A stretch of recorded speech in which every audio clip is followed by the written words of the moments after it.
Okay, some of y'all are not going to be happy about this video, but I think it needs to be said nonetheless. So I know that we are dealing with difficult news today. Folks are feeling disillusioned because they have found out that the courts are not going to save us. And I know I said a little bit ago, the courts were never going to save us. The courts were always a useful tool that we could employ to slow down the things that this regime is doing. They were something that we were utilizing and should still utilize to buy us time so that we can build the resistance, aggregate our power, and we, the American people, can save ourselves. However, it is still incredibly tempting for folks to look for a savior. That just over the next hill, just beyond the horizon, just around the bend, there is a savior waiting to rescue us, that we don't have to do anything, that there is a white knight that will sweep in and will save the day, and that we don't have to put forth any effort. We can just sit here. We can just sit here and we can marinate in our own anxiety, or we can lean into false hope. We don't have to take any action.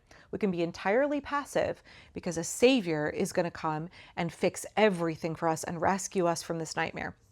I hate to say it, y'all, that kind of magical thinking, you will be sitting and waiting while fascism sweeps in and takes over, and they will be hauling you away to the concentration camps, and you will still be saying, a savior's coming, I don't have to do anything, someone else is going to come rescue me. No, it's up to us, the American people, to save ourselves. And today I think folks are having a hard time because they found out that the courts are not going to be the savior that they were hoping for, and that they actually have to get to work. We all actually have to get to work saving ourselves. So we all have to engage in some level of risk. We all have to get out of our comfort zone. We all have to sacrifice something potentially for months or years. We all have to sacrifice in order to fix this mess that we are in as a country.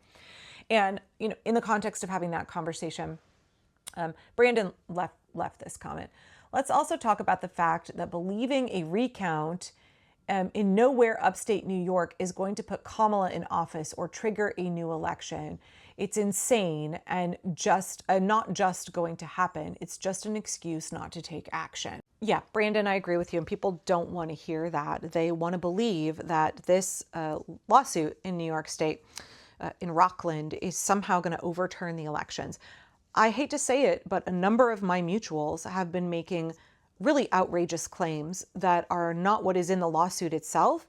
They have been giving people false hope about what this lawsuit says and what the expectation should be of what will come out of it. And I know that people love a Hope Corps video, but they love even more than that, a video about a conspiracy theory that folds in some kind of savior that is going to rescue them, right? That's really clickable content. People make a lot of money making videos that are making outsized, inappropriate claims about this lawsuit in New York.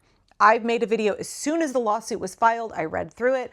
And then as soon as there was a report from the judge saying, okay, the claims are significant enough that y'all can move forward into discovery. I will allow for discovery in this lawsuit. Suddenly, social media blew up with all these people saying, the election is going to be overturned. There was fraud in the election, and that there is going to be a recount in New York State. And there was really hinky, suspicious stuff that happened in these precincts in New York. And that means that Elon Musk fixed the election with Starlink. People were just saying all kinds of outrageous shit, blue anon shit. And folks got really, really mad at me. And every day since then, folks have been mad at me in my comments that I am not talking about this lawsuit more, as if it were something that were credible, as if it were something that is going to upend and stop all of this nightmare, as if it were something that was going to put Kamala Harris in the White House, as if it were something that was going to magically fix everything. Y'all haven't read the lawsuit. You are listening to creators online who are making very bold, outsized claims that do not match what is in the lawsuit itself. I am not an attorney, but I've read through the lawsuit and I have read through the fact checking around it. Do I think it should go through discovery? Yes, absolutely. Let's go through that discovery process. That's great. Let's do that. But y'all are reading non-credible sources and you're believing headlines instead of looking what's in the lawsuit itself and the veracity of the claims therein. It's very much like when you read like a USA Today or a Newsweek headline that says study shows, and then it makes some really wild claim. And you believe that, and it gets perpetuated. And it gets perpetuated in the popular consciousness and the culture. But if you actually go and read the study, the authors made no such claim whatsoever. And And the claims that are being spread in popular media do not match the data in the research itself. Now, I understand the people that brought this lawsuit, they themselves are making really big claims, but let me just give you an example. So a lot of the folks who are saying this is going to overturn the election, you sound like QAnoners, but folks who are making that claim are saying, how could it be that in a precinct in New York State, 0% of the votes went for Kamala Harris? That's proof. That's proof that the election was stolen. That's proof that Starlink and Elon Musk came in and they erased votes for Kamala Harris. For example, people keep using the Economic Times headline, Kamala Harris voters erased in Rockland? New York lawsuit says, check the paper. Okay, that's not what the lawsuit is going to prove. It's not proving that Kamala Harris voters had their votes erased in Rockland, New York. First of all, in that precinct where they said it's a statistical improbability that 100% of the votes went for Donald Trump and 0 went for Kamala Harris. Did you know in that same precinct in 2020 that 100% of the votes went for Donald Trump and 0% went for Joe Biden? So if it's a statistical impossibility that that would happen where 0% of the votes would go for Kamala Harris, why is it that 0% of the votes went for Joe Biden? Oh, it's because it's an Orthodox Jewish precinct and they all voted how their rabbi told them to vote. They all voted as a block. It's the same thing they did in 2020, they did in 2024. But y'all don't want to hear that. You want to take one tiny precinct where there is something unusual that happened and say, I'm going to extrapolate all kinds of things from this data that I simply cannot and should not, and make huge, bold, outsized claims that the 2024 election was rigged and Kamala Harris secretly won. I know it is far more comforting to believe that the election was rigged and that a court case will overturn it and that all of this nightmare will be over tomorrow. It is more comforting to sit by and passively believe that than to wrap your brain around the fact that this country would rather have a 34-time convicted felon who was found liable for sexual assault, who is absolutely determined to descend this country into fascism, than to vote for a Black woman. It is easier to believe that the election was rigged than to believe that this country could not vote for a Black woman. It is very distressing to accept the reality of what our neighbors have done.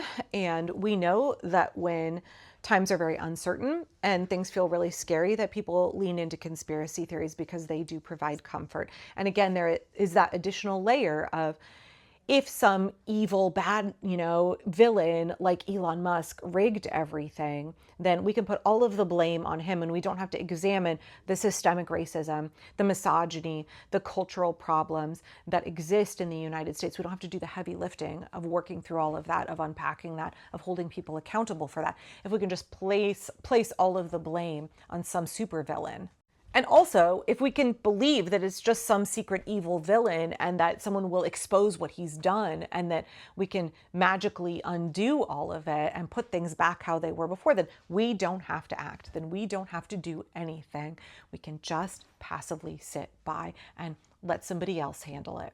But that's not the reality of what's happening, y'all. Even if they found some voter discrepancy in a state that went for Kamala Harris, in a small precinct with 525 voters, let's say they found something hinky that happened. That is not proof that the election was stolen. That's not proof of anything. And the election will not be overturned, y'all. That's not going to happen. Do you know how we save ourselves? It's not some lawsuit in Rockland, New York that's disputing, some votes for an independent Senate candidate. How we save ourselves is that we, the American people, we organize. We aggregate our power, we join grassroots resistance movements, we engage in sustained, prolonged, comprehensive resistance against fascism. There is no quick fix. There's no easy out for all of us. This is a hard road. It's a lot of work. It's going to take sacrifice and it's not going to happen immediately. That is the reality of the situation. We need to have some acceptance about that and we need to get to work. Sitting by and waiting for this lawsuit to save us, y'all, no. We need to be working together. We need to be forming those connections. We need to be building our muscles. We need to be strategizing, creating plans, and working to implement those plans. We need to be engaged in sustained nonviolent resistance, strategic nonviolent resistance. That's how we get out of this. That's the only way out of this, y'all. I know that's not the easy, comforting news you want to hear, but there is no savior. We have to save ourselves.